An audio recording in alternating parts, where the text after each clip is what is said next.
Hey guys, welcome back to the garage. I know it's dark out. Right now it's after work, so it's the only time I could get to do this. But I really wanted to get going on adjusting the speedometer.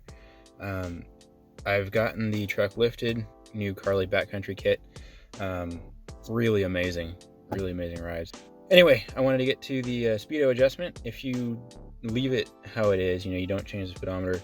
One, your speedometer is going to be wrong, but your shift points are going to be a little bit different. You're going to be going faster than it thinks you are, so it's going to linger on those gears. It's not going to shift in time. Your fuel economy will be incorrect. Your computer will be reporting lower number than what you're doing. And also your odometer is going to be off after a while. You're going to be going farther than it thinks you are. So really is in your best interest to get that changed. So today we're going to be using AlfaOBD to do that. There's a few steps in the process. You got to change the tire size, and then you've also got to clear out some error codes that pop up and propagate because of the change you make. So we're going to go ahead and do that. I'll walk you through it on the laptop. So I'm going to go ahead and get connected, bring up AlfaOBD, and if you don't know what that is, it's a really powerful tool that allows you to connect directly to the truck. I used it to activate the auxiliary switches I installed. And if you're not careful, you can certainly, brick your truck or do something. So if you're not careful or comfortable doing this, don't do it. Get a Hypertech module or something similar. But this is the cheapest way to change your speedometer. So we're gonna go ahead and give this a try. I wanted to also impute, I guess, the circumference of the new Falcon Wild Peaks that I have on the truck now. They come, standard, they say they're 37s. They're not actually 37s if you just have them on the ground and you're measuring them off the wheel. It's something like 36 and a quarter. When you have them on the truck and you got 8,000 pounds pushing down on them and you're running them at 45 or 40 psi like Carly tells you to, you'll see there's kind of a deformity where the contact patch meets the road, and it's no longer a perfect circle. So assuming perfect circumference, or assuming pi for a perfect circumference, isn't really accurate.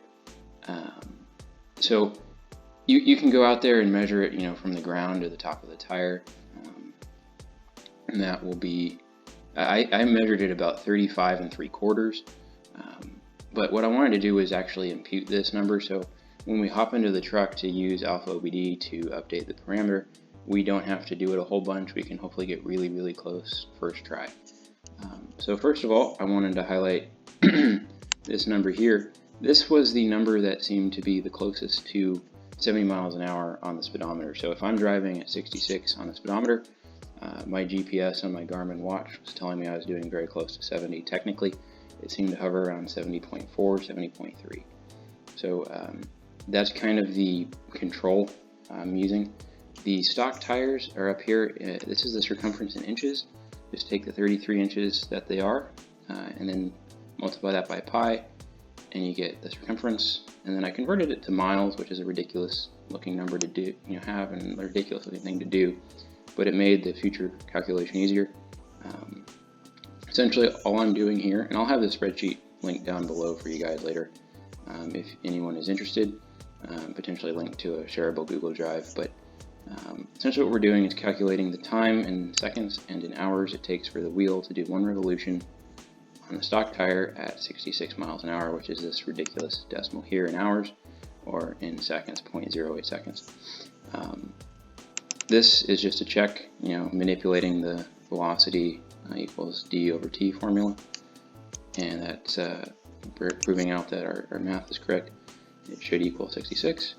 So on a stock tire, you're going 66. If these were in fact 37s, the Falcons were in fact 37s, my GPS would be reading 74, when in fact it's reading 70.4. So it's not quite as large as it advertises itself to be, especially when you've got 8,000 pounds of truck pushing down on it. So what we're going to do is go over here to the Falcons. This is 37 times pi, which is the sort of assumed circumference in inches, and this is what it actually is. We can do that by using GoalSeek in Excel. If you're not familiar with the GoalSeek function, we're going to do is go over to this number here. It's basically a formula. It's going to take the time that it takes to rotate once at 66 miles an hour, which is what your truck speedometer thinks you're still doing, is running the stock tire, rotating it once, but it's actually a bigger tire, so you're going to go farther in the time it takes to rotate once. So this is the time, nevertheless, that you're going to be rotating your tire once, one full revolution, and then you're going to be taking the circumference imputed and dividing that by that time to get your speed. Now, beforehand, if we assumed 37s, this is the assumed 30, or the given circumference, it would be this distance divided by this time. So a very tiny distance in miles over one revolution of a 37-inch diameter tire divided by some tiny little fraction of an hour, which is the amount of time it takes the stock tire to rotate once, and you get 74.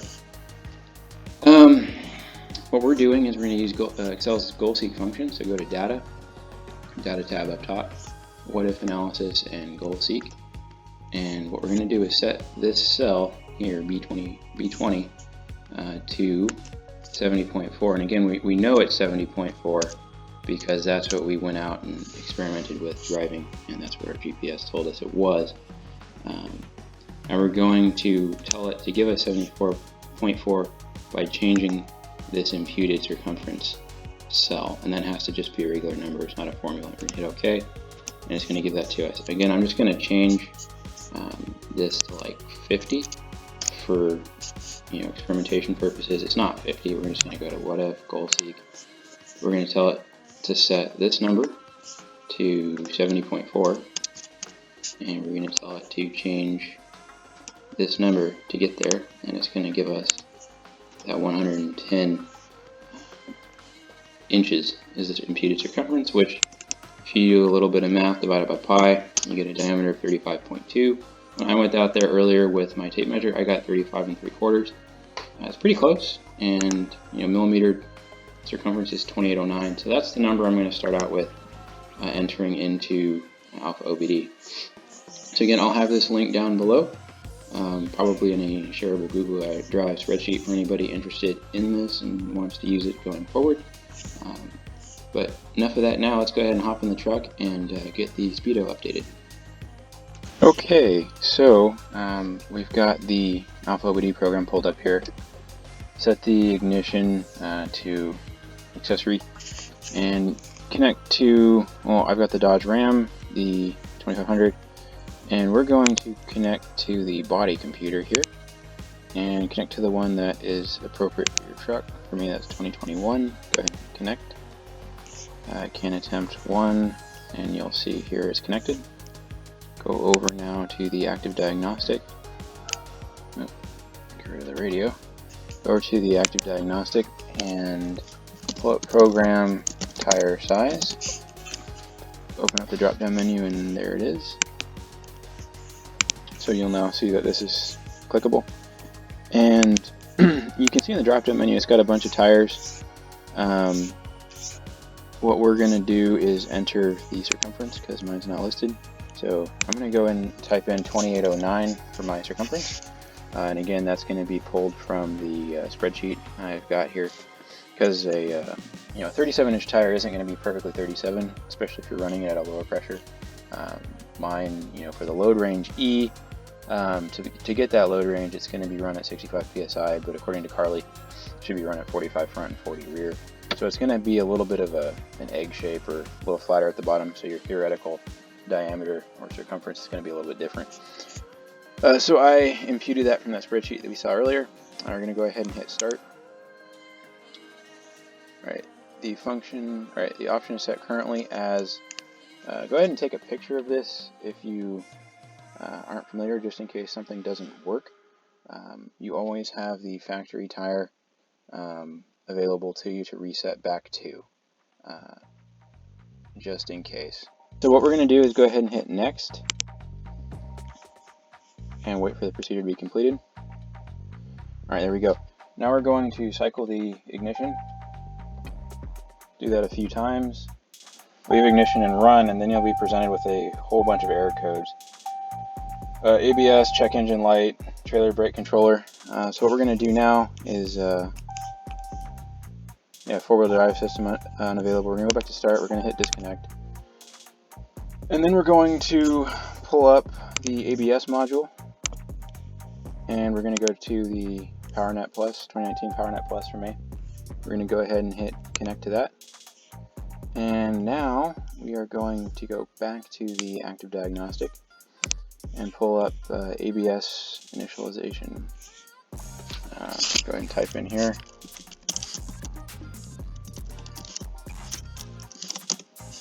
ABS initialization. And you'll notice it's not clickable. I reached out to the guys behind AlfaOBD, and he explained that this is not a runnable procedure, but it is just a list of things that you need to do first. So what we're going to do is go to the first item in that list to clear out the codes that we've got generated. So the first thing we're going to do is run the static ECU initialization. This is the part where you want to be on flat level stationary, flat and level ground, and be stationary. So we are going to run the, as you said, the static ECU initialization. Go to static ECU initialization and hit hit start. In progress. Procedure completed. So next we're going to go back to the check engine light, check engine button, and we're going to go to faults reported. We're going to go ahead and hit clear faults. Check that the engine is off and key is in MAR. That's good. Hit OK. Faults clear. So next we're going to go ahead and cycle the key. It's off. Back in accessory. Back to run. So now that we've cycled the key again and we're still connected, we're going to go down to clearing rolls information.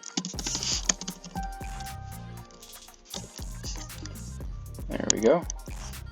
Click on that. So next we'll hit start. Procedure completed.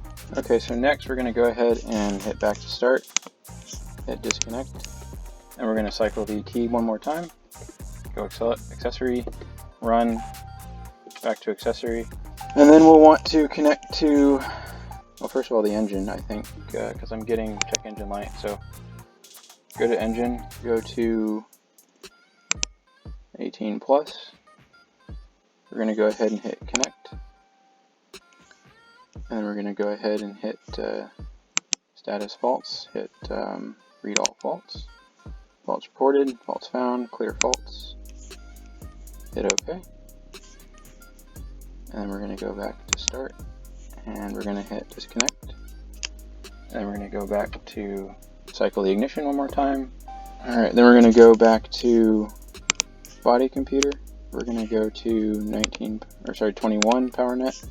Hit connect. And then we're going to go to status faults, read all faults, faults reported, no faults reported by the unit. Okay, go ahead and start, hit disconnect, and then go ahead and start the truck up and see if we got any faults. Okay, I just thought I'd swing you around here and show you. I've got, seatbelt sign, low tire pressure because I haven't fixed that one yet. But there's no faults, no codes, no check engine light, no ABS, no trailer brake issues, no four-wheel drive issues. So next thing we'll do is take this for a drive and confirm it works. But that is all you need to do to reset your speedo. If the speedometer is not matching the GPS you're using, go ahead and redo the procedure, adjusting for the tire size up or down as you need to. Alright guys, we are back on the road testing out the change for the speedo. So we've got the cruise control set to 70, the ground is flat, we're not turning.